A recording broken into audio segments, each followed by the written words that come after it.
Ireland is world renowned for its literary greats and picturesque landscapes, but over the course of the last decade, Ireland has transformed into a hub for innovative research in the life sciences.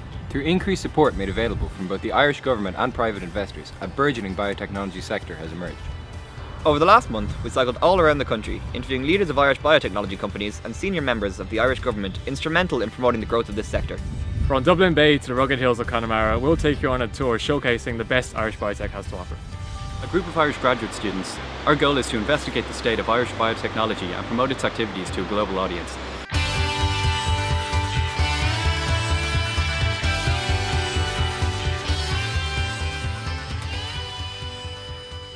Our first stop on our journey is Trinity College Dublin, Ireland's oldest university and one of the most well known. Consistently at the global forefront of scientific research efforts, it is in universities such as Trinity that many innovative ideas take the first step on the road to commercialization. We're here to speak to Luke O'Neill, Distinguished Professor and Director of the Trinity Biomedical Sciences Institute, having also co-founded one of Ireland's most promising biotechs, Opsona Therapeutics. So my name is Luke O'Neill. I'm Professor of Biochemistry in Trinity College Dublin. I'm also Director of the Trinity Biomedical Sciences Institute, and I am Founder Director and Chief Scientific Officer of Opsona Therapeutics. And our lab works on inflammation and the molecular basis to inflammatory diseases. So we're very interested in infectious and inflammatory disease like rheumatoid arthritis, for example, MS, Alzheimer's, all those diseases at a very fundamental level, trying to understand the nuts and bolts of the immune system. Most great discoveries begin in universities. I mean, all the major breakthroughs in, say, medical research, which is my area, but in many areas it begins in a university. And Ireland's been very successful in the past, I suppose, 10, 12 years now, mainly because of Science Foundation Ireland. They're the really important organisation because they began to give a lot of money to Irish universities to develop research programmes. Out of that then has come all kinds of good things, including our company Opsona. If Ireland wants to be truly competitive and really make big breakthroughs, I guess you've got to fund basic research because that's where the big discoveries happen. I work on inflammation and inflammatory diseases, and these are major pathologies that afflict humanity, like rheumatoid arthritis is a good example. But the link to industry I think is always good because it's the biggest thrill, of course, in some ways is to make a discovery, but it's even better if you get a new medicine out of it, and make a difference to people. So the link to companies are the places where that happens, so the link into industry then is really critical, I guess, what we do. Because Opsona is a good example, I guess, of, as I say, a bit of IP that became a company, and we've raised I think 60 million so far around this IP. Eventually we became a company focused on one product, which is blocking an immune receptor called CLR2, and that's what I work on in my lab. And we've done clinical trials, but that's funded by VCs. So we've got Novartis, Roche, Baxter, Amgen, all of them are backing Opsona, which is great, But that's a good example because it was fundamental research that Trinity then was able to commercialise into Opsona. I think the Irish VCs want an Irish biotech to succeed. They bring that extra bit of skin in the game, But the fact that we've Irish VCs is really important because they're going to keep an eye on the thing locally and really be champions for us with the international VCs. So we're very grateful to the Irish VC community. Academics were inclined to be suspicious of commercialisation. They thought either the big company rips you off, your idea gets stolen, or equally you're spending time on commercial things when your real strength is as a researcher, as a scientist. And both of those are true to an extent still. There's still a cultural gap that needs to be crossed there, But as we go forward with this, and especially with the US leading the way, if an academic can see a way to, see their discovery have real meaning, there's a value in that. Our next stop sends us just across the road to the Smurfit Institute of Genetics, also in Trinity. Here we'll be speaking with Professor Jane Farrar, a renowned scientist in Ireland with a strong track record of translating research discoveries into therapeutic benefit for patients worldwide. My name is Professor Jane Farrar. I'm an academic in Trinity College Dublin and also an executive director in Genable Technologies. And CSO for Genable Technologies. It was set up as a result of a lot of background work that was undertaken in the area of ocular disease, and particularly genetic eye disease, where the cause of the disease is a mistake or mutation in a gene. And so we needed to find a way of condensing all those mistakes so that there was a single therapeutic solution for anybody that had a particular type of disease. About 1 in 3,000 people are affected, so it would be deemed an orphan disease or a rare disease. It still affects a lot of people globally in the world. And within that, there are many different genes or subcategories of retinitis pigmentosa, or RP for short. And the category that we're interested in Genable Technologies is the dominant forms of inherited retinal degenerations. Genable's technology is focused on finding a therapeutic solution for rhodopsin-linked RP. There's a real sense of an urgency about people to the need to commercialize the scientific outputs that are invested in. I think it's easier for people to do that because there are a lot more funding streams in terms of Enterprise Ireland and many other organisations as well that support both the patenting of those technologies, which is an initial start point, seed funding, and then follow-on funding of technology into spin-out campus companies where appropriate. I think the environment is a lot better than it used to be. I think there is much more emphasis on looking at what is potentially commercializable and trying to make the pathway easier to enable that commercialization to actually happen. The area that we're in is in gene-based therapeutics, focused at rare diseases, rare eye disorders, where people have very compromised vision. I think a lot of things have added to the sense that gene therapy at last may be coming of age. Obviously, the market approval for the first gene therapy was one of those big barriers to be broken. From the point of view of industry partners, there are lots of academics and their associated teams that are very young, innovative individuals, and therefore, there can be very synergistic and valuable relationships built up. Groundbreaking research, such as that in the labs of Professor O'Neill and Professor Farrar, rely on consistent funding sources to encourage innovation in Ireland. The Irish Government, through Science Foundation Ireland, play a big role in supporting these efforts. Now we travel across Dublin to meet with Professor Mark Ferguson, who is Director General of the SFI, works to maintain this high standard in Ireland and promote the subsequent societal value it creates for communities worldwide. So I'm Mark Ferguson, I'm the Director General of Science Foundation Ireland, and I'm also the Chief Scientific Advisor to the Government of Ireland. Science Foundation Ireland is the government's national science funding agency, and we fund research across a wide spectrum of scientific endeavours, so life sciences including biotechnology, ICT, energy, the whole gambit, physical sciences and life sciences. In the last couple of years we've had a real focus on impact. So that's impact into the economy in terms of company formation, linking with multinational companies, spinning out research.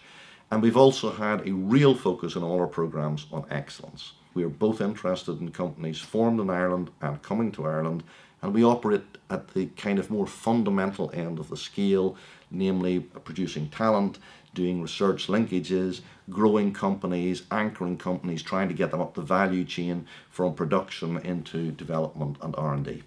And we work very closely with our sister agency, Enterprise Ireland, who have a whole range of supports that look at, for example, venture capitaling or seed financing and so on. And there's a kind of seamless handover between the TIDA programme or the Centres programme and a number of Enterprise Ireland supports, such that the entire ecosystem is supported in a kind of joined up way. And that's really key for success.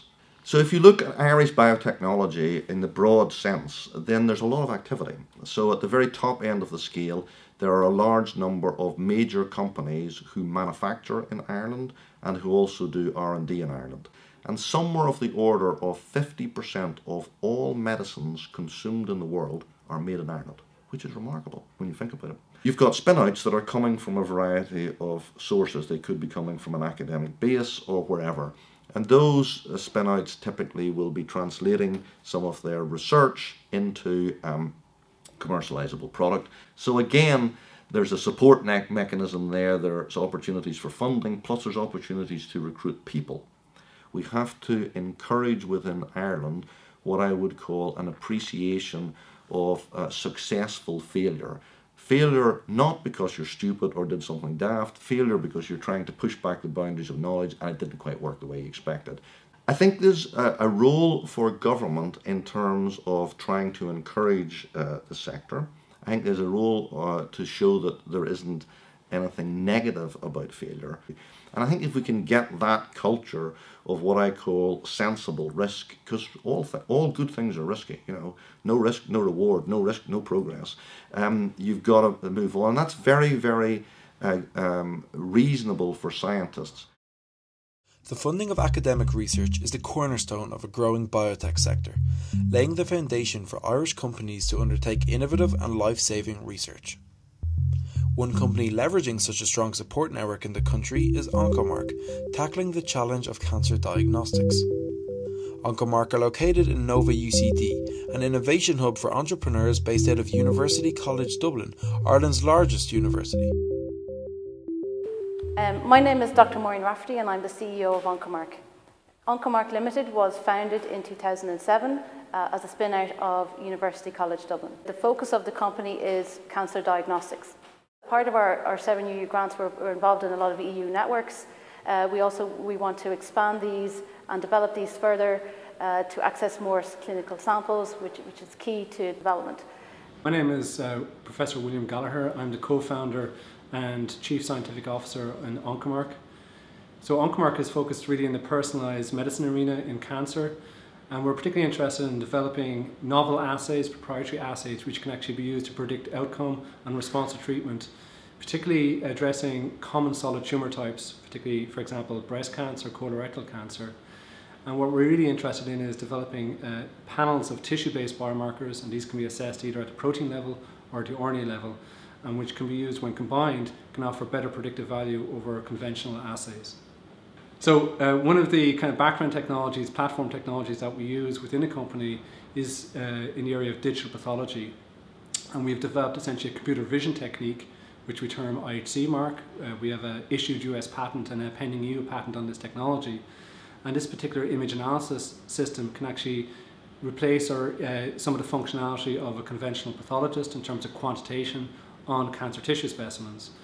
And we're particularly interested in really using this particular technology in both a research setting but also in a clinical setting. What we've seen in the Irish community, particularly from governmental circles, is good support for this kind of translation from an academic setting up to a pre-commercial level. But really it gets quite challenging once you fully enter into the commercial sphere, particularly in the life sciences sector. The developmental timelines within life sciences tend to be a lot longer, and we don't always see that the funding mechanisms to support that really match those long life cycles. Oncomark is practically the only company in its space in terms of the indigenous cancer diagnostic space within Ireland, and certainly we'd like to see more companies in a similar territory, because we need to develop an ecosystem in terms of life sciences. Perhaps there could be more could be done after the company is established in terms of continuing support or networks that could be done within universities. Thanks very much for allowing us to participate in this documentary. I think it's quite important to really kind of take a perspective of life science or the biotech sphere within Ireland. An integral cog in the development of medicines is the ongoing collaboration between both medical professionals and scientists. It is only through this sharing of ideas and expertise that we can truly identify the needs of Irish patients and understand the problems that need to be addressed. Connected to UCD, our next interview is with John Crown, a leading Irish oncologist and state senator who has worked tirelessly to improve the provision of life-saving medicines to Irish patients and promote the growth of Irish biotech. My name is Professor John Crown. I'm a consultant medical oncologist in St Vincent's University Hospital in Ireland. I've also in recent years been sitting as an elected member from the National University of Ireland constituency in Shannon. Your question for me is how the interaction works between the Irish clinical medical community and the industrial sector, biopharma, in terms of research and development.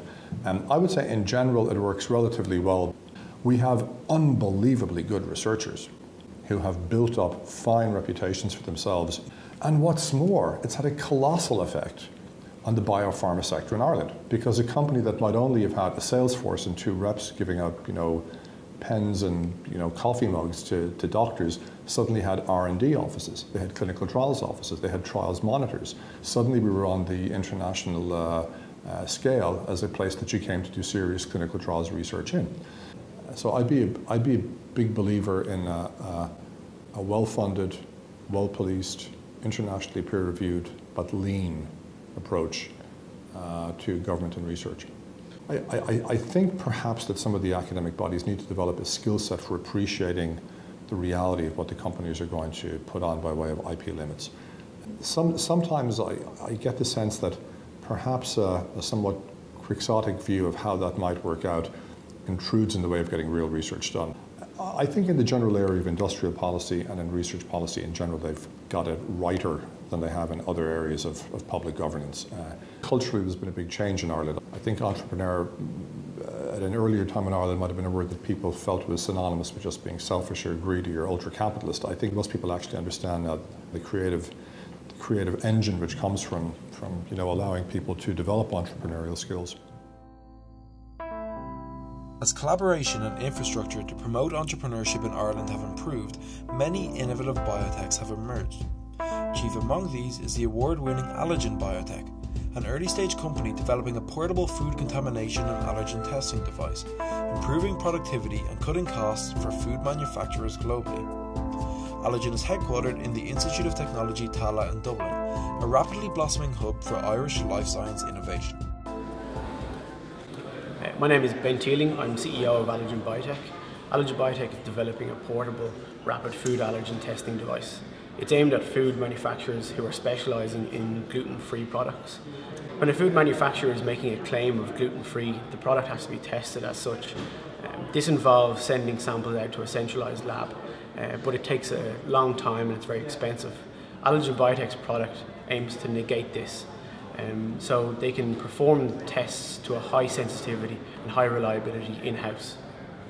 So this is our product that we've been working on for the last 2 years.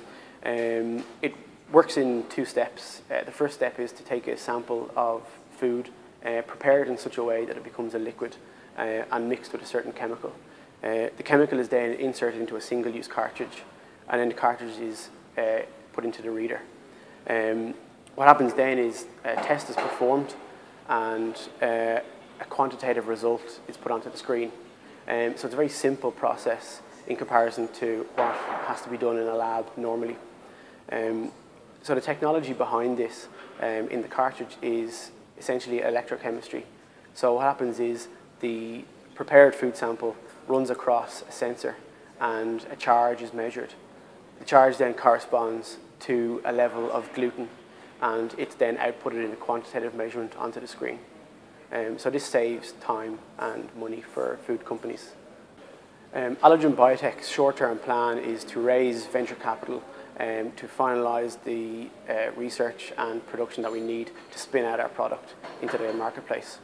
Our long-term plan includes looking at other allergens such as soya, lactose and sulfides. This would open up other market opportunities for allergen. One of Allergen's plans in order to enter into the market is to bring in testing partners. So the testing partners will be food manufacturers who have an interest in testing their products for levels of gluten. What we would do is have them use our product alongside their current solutions and to show them and showcase the improvements that they can have to their production process. The benefits of this are twofold. One, it enables beta testing for our own product, and 2, it starts building a customer relation base. So when it comes to trading, we can just flick a switch and it's ready to trade straight away. My opinion on biotechnology in Ireland, especially in startups, is that it's still quite early for small startups in biotechnology. Early investment needs to be encouraged. It can be difficult for investors to look at a biotechnology company without a product or without a beta product. For them to invest in the company is very difficult and it's high risk. Investors need to come in at a much earlier stage in order for the companies to create disruptive technology as quick as possible. Something that needs to happen in Ireland as well is the introduction of biotechnology hubs.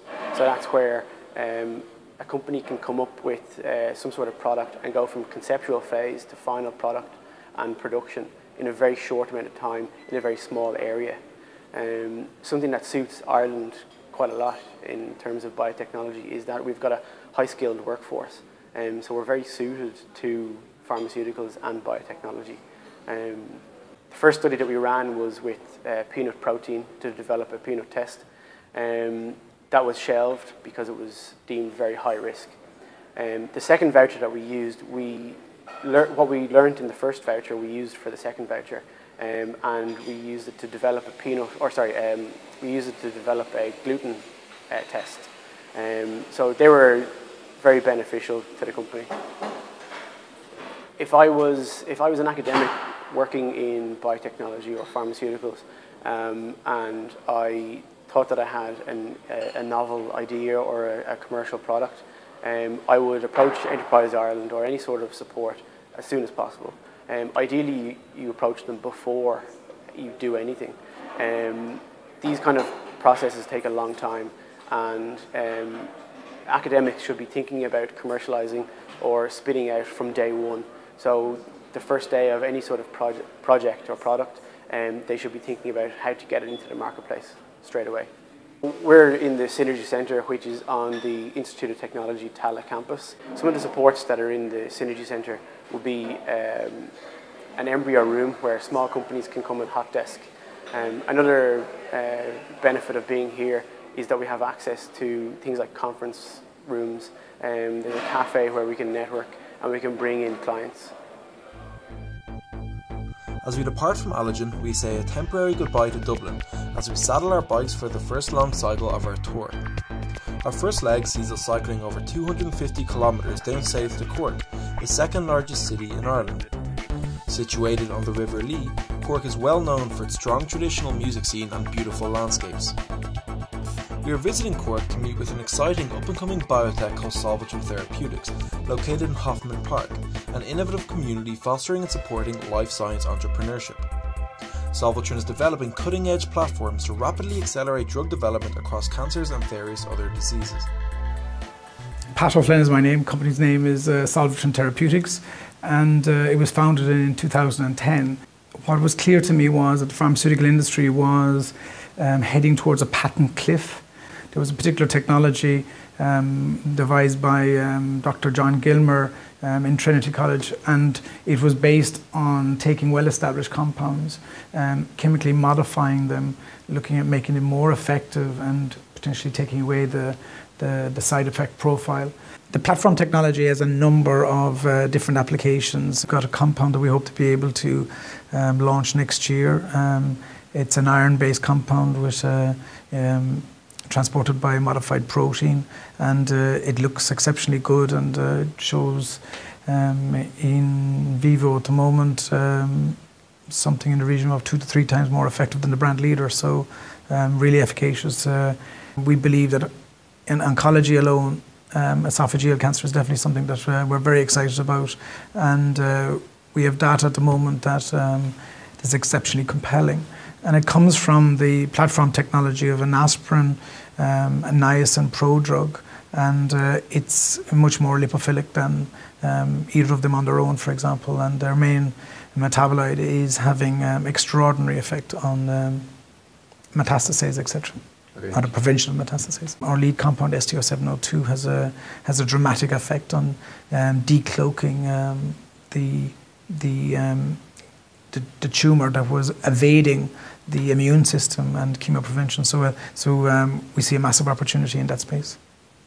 I think funding the pharmaceutical sector is always challenging. It's regarded as high risk. There's no doubt about it that funding clinical studies are expensive, difficult.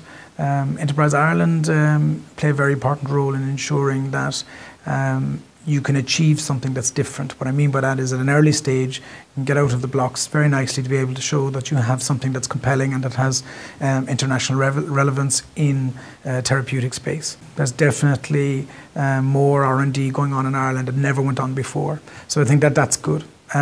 If there was a way of ensuring that the R&D tax credit system allowed the smaller companies within Ireland to benefit with co-development of compounds with the larger pharmaceutical industry, I think that that's very good. Solvatron has clearly a very fine platform, a very fine pipeline. What we intend to do is launch our first product as a nutraceutical.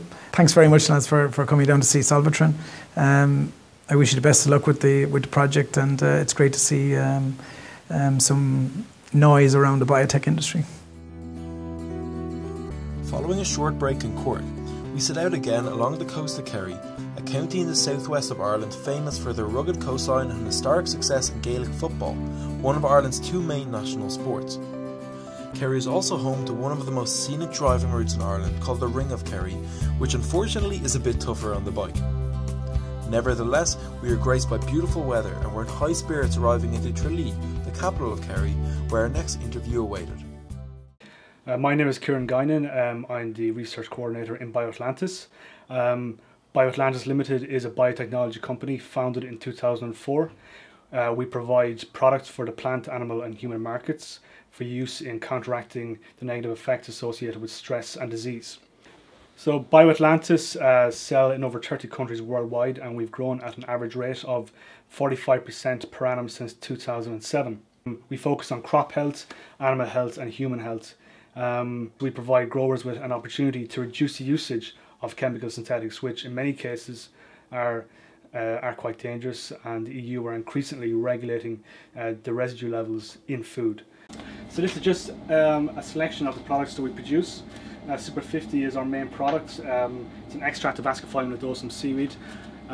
It contains molecules such as fluorotannins and fucoidin, and these are molecules that make it work. It's probably the most concentrated on the world market, and it's sold worldwide, mainly to end user growers that need a product to counteract the effects of abiotic stress such as salinity or heat stress. The next product, Ecolicitor, is also an extract of Ascophyllum nodosum, but it's quite different to Super 50. It's designed more to target biotic stress such as fungal pathogens, because plants, just like the human immune system, plants have defense systems. They have the same pathogens to withstand as we do, fungal pathogens, bacteria and viruses. So this is a product that's been developed for that market. I'm Dr. Sujit Nirakal. I work as a chief plant molecular biologist here in Biotlantis. So this is our growth chamber, one of our growth chamber, where we test the efficacy of our products, the efficacy of different seaweed products. We'll initially test here and then validate them also in the field level later. So the aim of Biotlantis in the long term is to be the global brand leader in biostimulant technology for the crop sector. And the science and innovation is going to be central to that success in the next couple of years. At the moment, Biotlantis is still expanding. We've recently entered the US market, which is very important for us. We're always looking for new distribution partners and hoping in the next couple of years to keep on growing at a similar rate as we have done since 2007. In terms of my opinion on Irish biotechnology, there are many positives, there are some negatives. On the positive side, there is state funding being given to startups, and Enterprise Ireland are very good in this regard. Ireland is producing world-class biological scientists. In many cases, they are world leaders in their fields. We're very good at this. Our universities are getting better. So we have this talent and we produce it year on year. Biotlantis is a prime example of the blossoming biotech sector in Ireland, showcasing world-leading research supported by fantastic government initiatives. It is one of many such examples though, as we will see through the next few interviews. On we cycle from Kerry through winding rural roads to Galway, with a brief break as we take a ferry across the Shannon estuary, where Ireland's longest river flows into the Atlantic. Known commonly as the cultural heart of Ireland, Galway is home to a vibrant music and film scene, but recent years have also seen the rapid growth of biotechnology here, with numerous high-profile startups finding their feet in the storied city. For our next interview, we visit the city's main university, NUI Galway, where we've come to learn about support structures in Ireland encouraging entrepreneurship in the life sciences.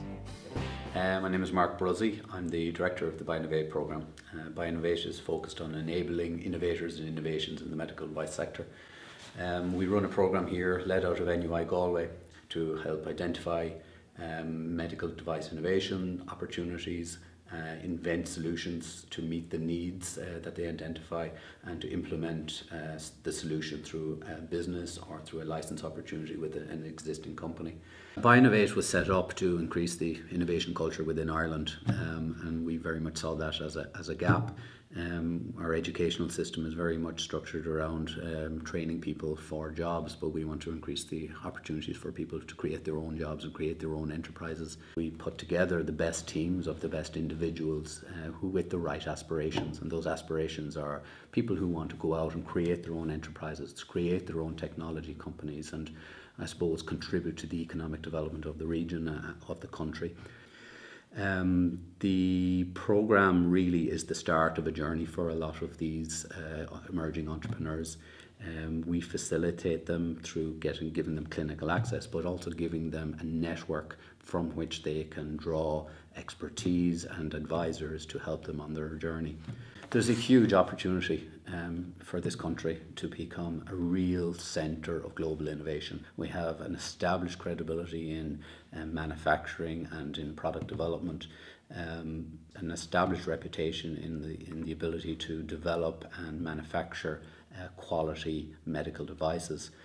What we need now is to grow the indigenous sector and to grow the startup community. And I'm seeing numbers of companies developing in this sector because of the availability of seed investment, but also the availability of a talent pool that have the right skills to bring a technology to the market. We do have a fear of failure. There are social stigmas associated with failure.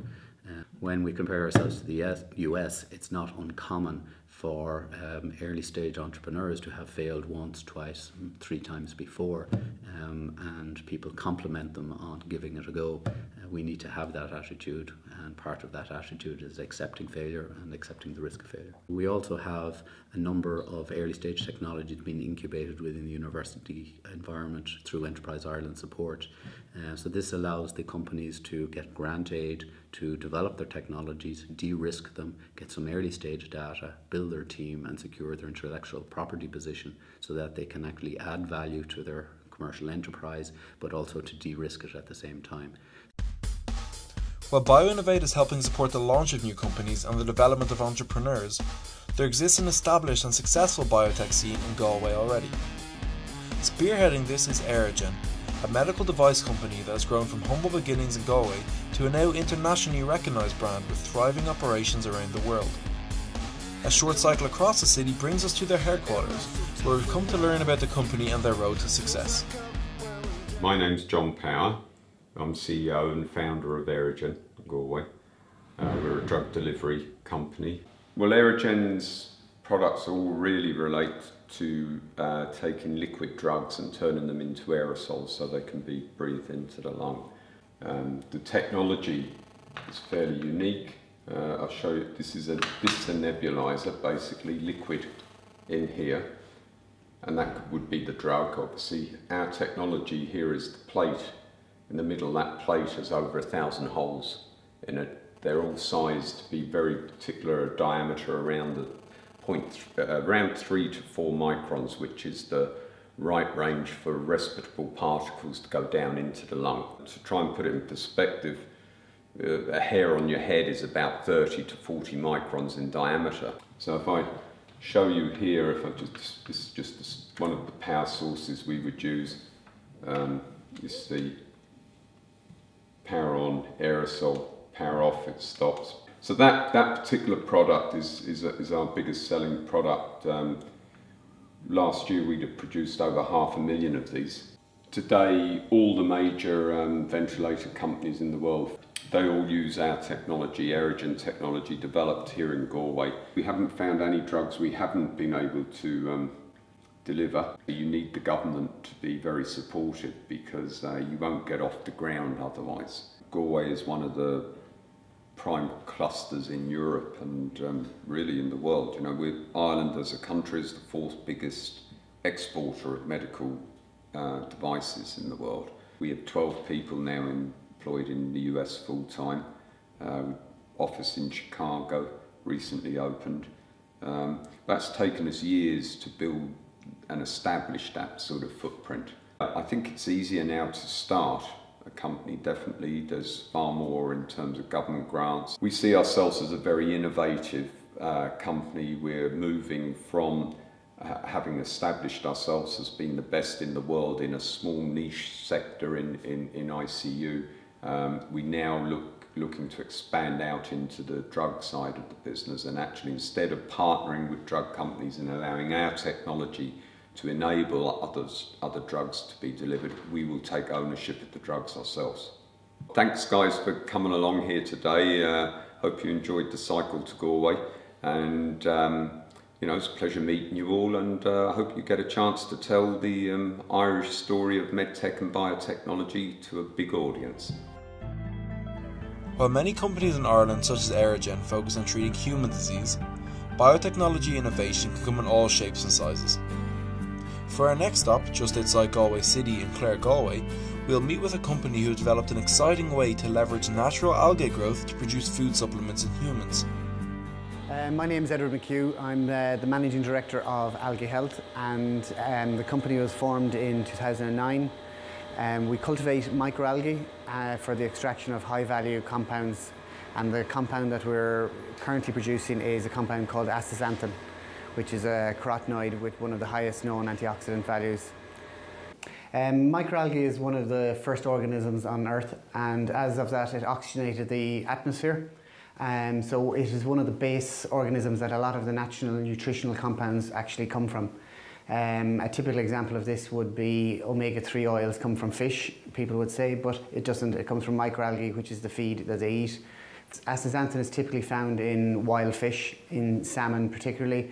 Pink colour, you'd see it in prawns. All that pink colour is the compound called astaxanthin. Farm fish are generally fed a synthetic dye to make them look pink, so it's fallen out of most people's diets. Astaxanthin itself is one of the most potent antioxidants there is. It's 500 times more potent than vitamin A, and it also is 10 times more potent than beta-carotene. Our patent pending technology is commercial scale bioreactors. These bioreactors are 20,000 litres in size and enable us to produce high quantities of microalgae to a high density and convert and stress the algae to produce high amounts of the compound we're after, which is astaxanthin. The markets for astaxanthin are the nutritional market primarily. It's sold as supplements. It is also used in cosmetics, and we're also looking at other compounds as well for future products. In 2009 the company was formed, and in early 2010 we got funding from a private angel investor and Enterprise Ireland to allow for the research part of the process to take place, and also the building of some pilot bioreactors. Then in 2013, January 2013, we achieved a large funding round for the commercialization and the building of our large-scale bioreactors. I'd just like to thank you very much for coming and learning more about Algae Health, and I'd like to wish you the very best in the project going forward. As we leave Algae Health, we depart from Galway also, having gained a glimpse into biotechnology in the west of Ireland. We set our sights back to Dublin, gearing up for a 200-kilometre cycle back to the capital. As we've now heard, there are many initiatives in Ireland encouraging entrepreneurs in science. Complementary to this, it's integral to the growth of the sector that medics as well as scientists have access to such support structures, as working with patients on a daily basis gives a great insight into the main challenges to be solved today. Thankfully in Ireland we also show strong support structures for these medics wanting to commercialise. Chief among these structures is that provided by i360 Medical, a company working with the medics themselves to support the development of their ideas, as we will now learn. I'm Derek Young, I'm a CEO and founder of i360 Medical. i360 is an Irish-owned innovation company that develop ideas from clinicians and researchers, and our focus really is an IP generation company. We operate here in Ireland. We also have operations in the US, Asia and in Central Europe as well. We're getting a source of ideation. We're finding IP, and we're actually looking to move startups here into Ireland and license deals into the big multinationals. So the objective is obviously to create innovation that actually get to the exit pathway, either through a license or into a commercial startup. I think there's not enough commercial focus on the idea or the initial stages of innovation within academia, if that makes sense. And it's very hard for a researcher because they don't have that access. Like, they're in their own little section, and they can't reach out to a commercial world as the way we are, because we're on the outside. And also we have a pretty large cohort of clinicians around the globe that we can tap into, pick up the phone and say, listen, what do you think? Do you think this is a good idea or not?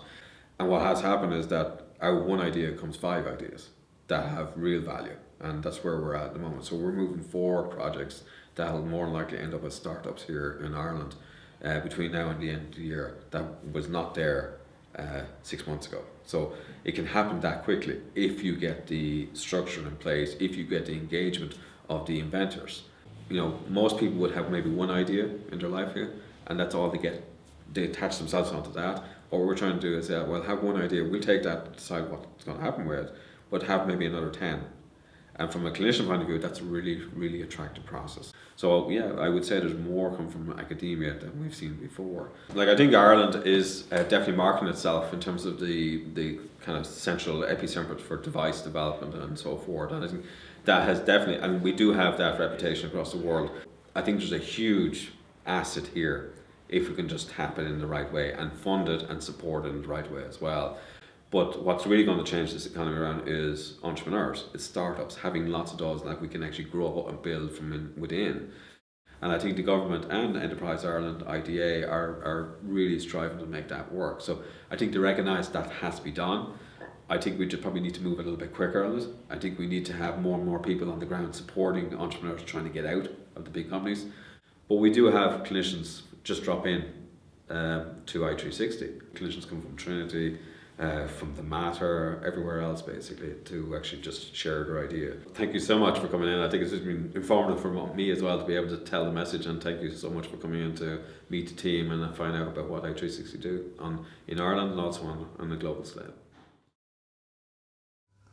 The entrepreneurial environment in Ireland is in large part thanks to our government agencies working tirelessly to attract top talent and companies alike to our country. Now the global headquarters for many of the world's top biopharma companies, which itself attracts more of the Irish population to the field, these efforts show success. IDA Ireland is a leading government agency responsible for this work, engaging closely with global biopharma giants to set up operations in Ireland and promote their integration into Irish society. Next, we'll speak with the organisation to learn more about their approach. Hi, I'm Barry Heavey. I'm the Head of Life Sciences in IDA. We're responsible for supporting foreign direct investment into Ireland, working with a lot of the new biotech companies and traditional pharmaceutical companies who are here in Ireland. The last 10 years in Ireland has been, as I describe it, the decade of biotechnology.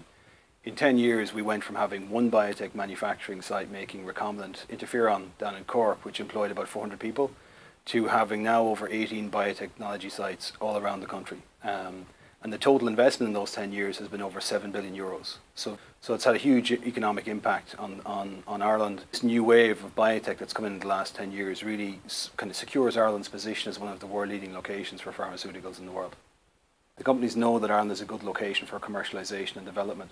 So for IDA, the life science sector is one of our most important sectors. We have a division dedicated to winning investment in life sciences, and that covers pharmaceuticals, biotech and medical devices. And so we have a lot of experience in the area, a lot of relationships with senior decision makers in the industry, understanding of the challenges in the industry and the opportunities in the industry. And we leverage those relationships and that knowledge to build relationships with companies and try and spot opportunities for new investment. And even during the crisis, the government maintained a commitment to R&D and still spends, above the average of developed nations in R&D on a per capita basis. So annually, the government spends over 800 million. A significant portion of that goes through Science Foundation Ireland, and they're funding world-leading academics who are in the top 5 in the world in areas such as nanotechnology, immunology, genetics research, cancer, and these are the kind of rock star academics, if you like, that companies want to be associated with, want to collaborate with, want to get the best ideas from, and want guidance from in terms of how they should develop their own pipeline. So the availability of these academics is a key competitive advantage. It's difficult to replicate. What's also difficult to replicate is, in Ireland, it is easy to do business. It is easy to collaborate. People want to collaborate, and in many cases, academics are actually incentivized to collaborate. And the other attractive thing about Ireland is because we have such a cluster of companies, all concentrated in a relatively small geographic area, you have 9 of the top 10 pharmaceutical companies, they can also collaborate with each other. I guess the Irish ability to communicate and talk and build relationships is advantageous to those companies in getting these things together.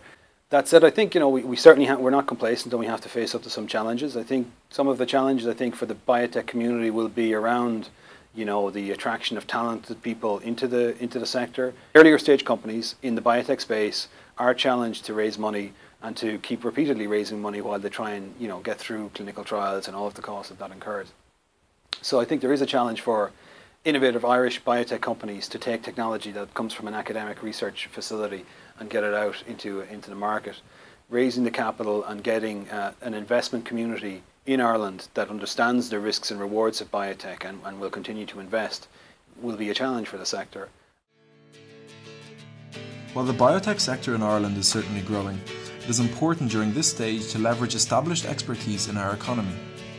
One company doing just this is Identigen, capitalising on our globally recognised agriculture industry. Identigen developed genetic tests for verifying and tracing the source of meat products both in Ireland and abroad. My name is Ciarán Megan. I'm a co-founder of Identigen. Identigen is an Irish bioscience or biotech company. The company was established around about the same time as the mad cow disease crisis raised its head both in the UK and Ireland. We saw an early opportunity to apply molecular genetic techniques or molecular biological techniques to food safety, food integrity and traceability. So we established the business in the mid-1990s with early support from what is now Enterprise Ireland. So our business, I guess, since those earliest stages has really stayed true to its core, and that is the application of molecular biology to issues of food integrity, food provenance, food origins, food quality and so forth, with a particular focus on the animal protein segment of that industry. Identigen has worked very closely with the Irish food and indeed meat industry to try and demonstrate to foreign buyers and to consumers that the product produced in Ireland is safe and traceable to its origin. Part of what we do here in Identigen is DNA profile food products and, as mentioned, meat products.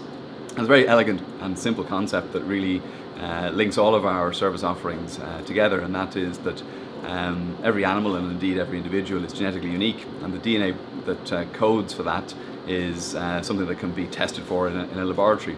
A specific and quite high profile piece of work that Identigen was involved in recent times related to the detection of horse meat in food products, and that was a classic case of the label said it was beef, but analytically clearly that wasn't the case. Over the last number of years we have expanded and operate laboratories in 4 countries, including Ireland, so we're based here, but also we've labs in the United Kingdom, in the Midwest of the US, and most recently in Alberta in Western Canada. And that just reflects the nature of our business, where we need to be close to the production centres of the animals that ultimately are used to produce our food. We're finding increasing applications, be it salmon or prawns, all the way up to prime beef cattle. So when we established the company and the business, I think there was a very limited precedent for campus company spin-outs in the biosciences area. And while starting any business is always a challenge, we found that there were at that stage clear structures and good supports to facilitate and encourage our earliest growth. So to anyone considering a step out of the kind of the research environment and into a commercial area, if that's something that captures your interest, I would recommend that you talk to one or more of the agencies that will encourage and cultivate that interest. Well, thanks for coming in, and hope you learned something about Identigen. When people think of bioscience and biotech, often it's human healthcare and related applications, but from what you've seen here today, hopefully it'll be clear that there are diverse and other applications for the technology. As we have now seen, the support infrastructures for biotech in Ireland are expanding rapidly, already with many success stories. Building this reputation as a biotechnology hub not only encourages commercialization of research from Ireland itself, but also helps attract world-leading entrepreneurs from abroad to the country to launch and develop their companies on Irish soil. This is fast becoming a common occurrence, and one such existing example is Heart Metabolics, who have moved across the world to leverage Ireland's unique capabilities. We're here now to chat with their CEO to discuss both the company itself and their rationale for moving here. Hi, my name is Dr. Peter Milner. I'm the CEO of Heart Metabolics, which is an Irish-based biotechnology company. We are developing an orphan drug for a condition known as hypertrophic cardiomyopathy. This drug has been received by thousands of patients globally. The drug is called perhexylene maleate. It was invented in the 70s. The mechanism of action wasn't clear. When I looked at the drug, it was known to block an enzyme called CPT1, carnitine palmitate transferase 1. But as we began to investigate how this drug worked, what we discovered was that it was acting through the late sodium channel blocker. So what the inhibition of these targets do is they shift the metabolism of the heart from fatty acid, palmitic acid, which it primarily is, to glucose, and in so doing it improves the energy efficiency and gets more mileage out of the heart. Now the condition hypertrophic cardiomyopathy is due to congenital or genetically acquired deletions in the contractile proteins. That makes it more difficult for the heart to contract and relax. But the heart muscle has to relax in 200 milliseconds to fill. Now the problem in hypertrophic cardiomyopathy is with these deletions in the contractile protein, it requires more energy to contract and relax the heart. The problem for the people with patients with hypertrophic cardiomyopathy is with these large deletions, just at rest they require about twice the amount of energy for their heart. So they've lost their capacity for exercise. What this drug does is doesn't tackle the underlying genetic problem. You can't do that, you were born with it. But it gives you more mileage out of each beat and each contraction. So your exercise tolerance goes up. We would like to develop this drug over the next 2 to 3 years and then potentially launch it as a specialty pharmaceutical product or orphan company. We are an Irish company from the word go, and we have clinical operations here in Ireland. Ireland has suddenly in the last few years appeared on the map of global pharmaceutical and medical device map. So we're taking advantage of the educational system, the capital that's here. It's remarkable how easy it is to get good people to stay focused here in Ireland on the corporate goal, whether it's R&D. There will be some successes and there will be some losses, but I think the more experience the country gets, the more it can define at an earlier stage what will succeed and what won't. Failure is an essential part of success. Failure is an inherent part of the evolution of a technology base. Thank you.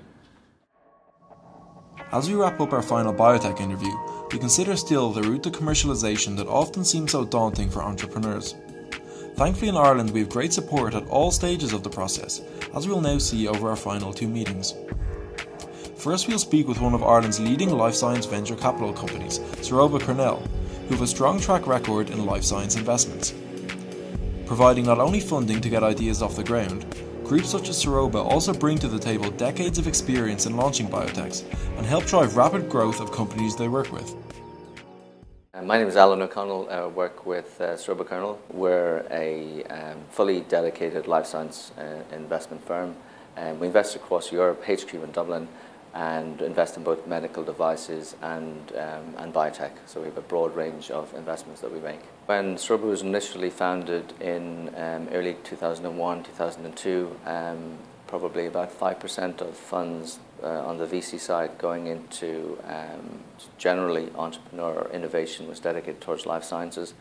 I suppose internationally you see that number typically 25 or 30% in developed markets like Western Europe or the US. So Ireland was very significantly behind the curve there. I think that was a symptom of the type of life science industry we had at that point. There was not a lot of innovation, there was not a lot of startups, and also importantly there wasn't dedicated venture capital funds available to help grow those types of opportunities that were there. So that was the opportunity, and certainly over the last 5-10 years there's been a very significant increase in the number of projects that we've seen. So if you have good technologies you will attract a strong investment. And I think Ireland, I suppose, obviously it's a smaller economy, and I think there are There still are challenges in terms of the flow of new ideas, and also I guess we do need to continue to support the groups like Luke O'Neill or the Fergus Shanahan's group that ultimately led to alimentary health, or unless you put in that research at the SFI level, support drug discovery,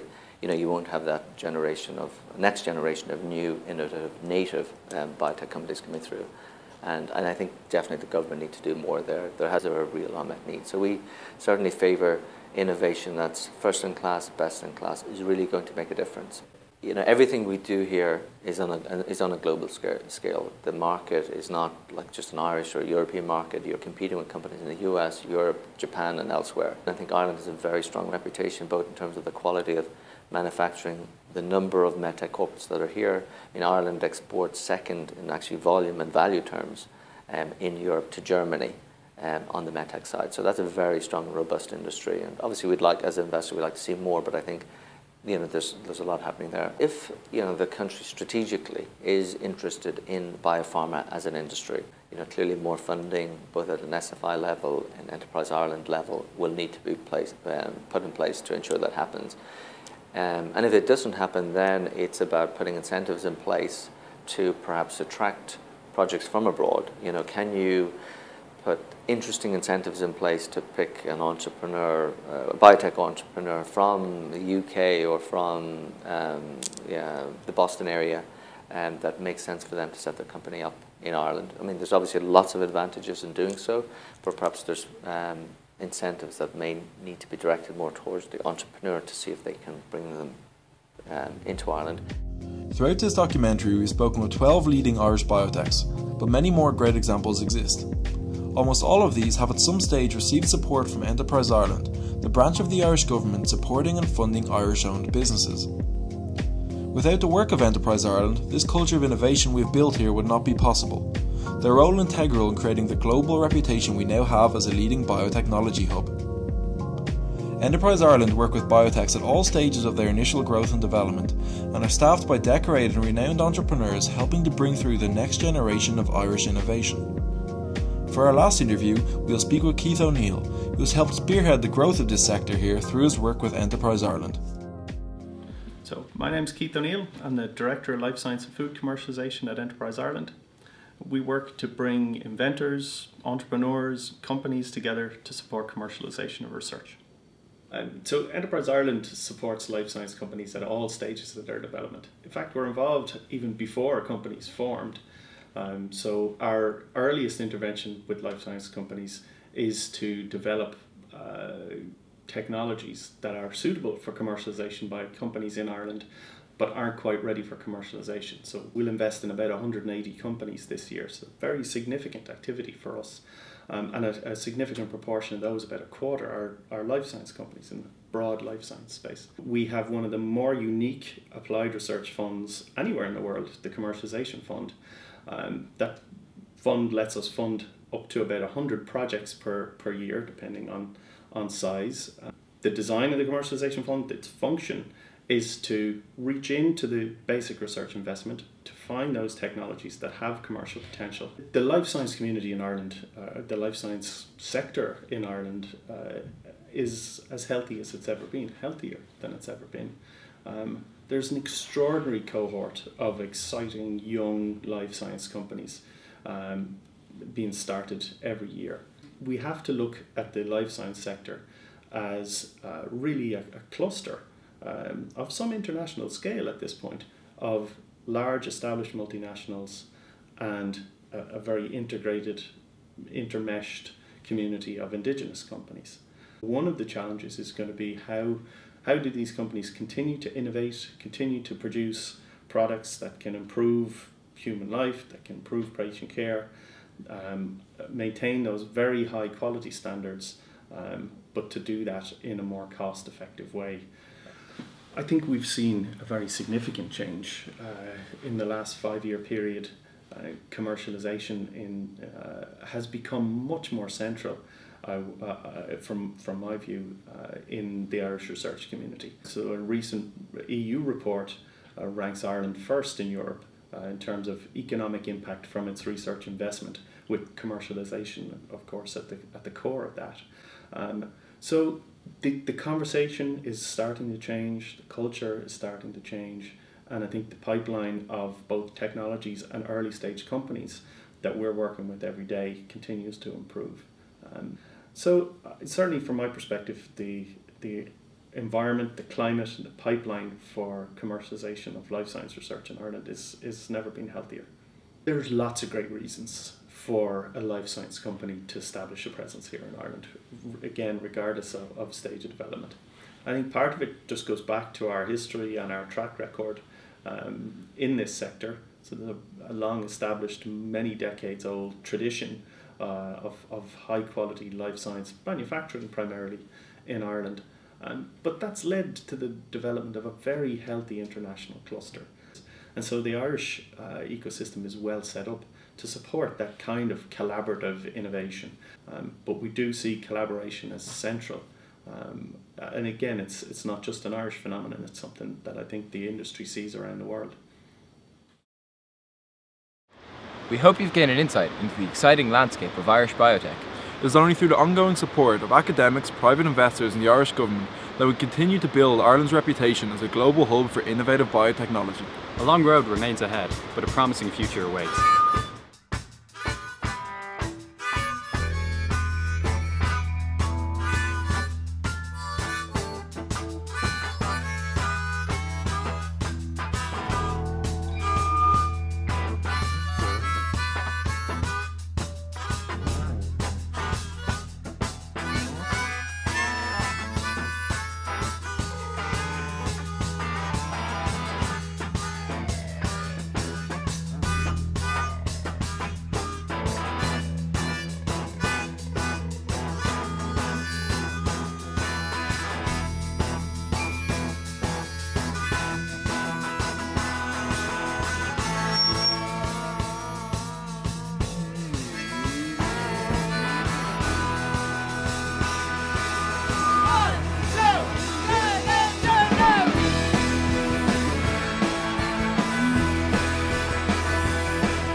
Over my shoulder, Cromwell was right behind me.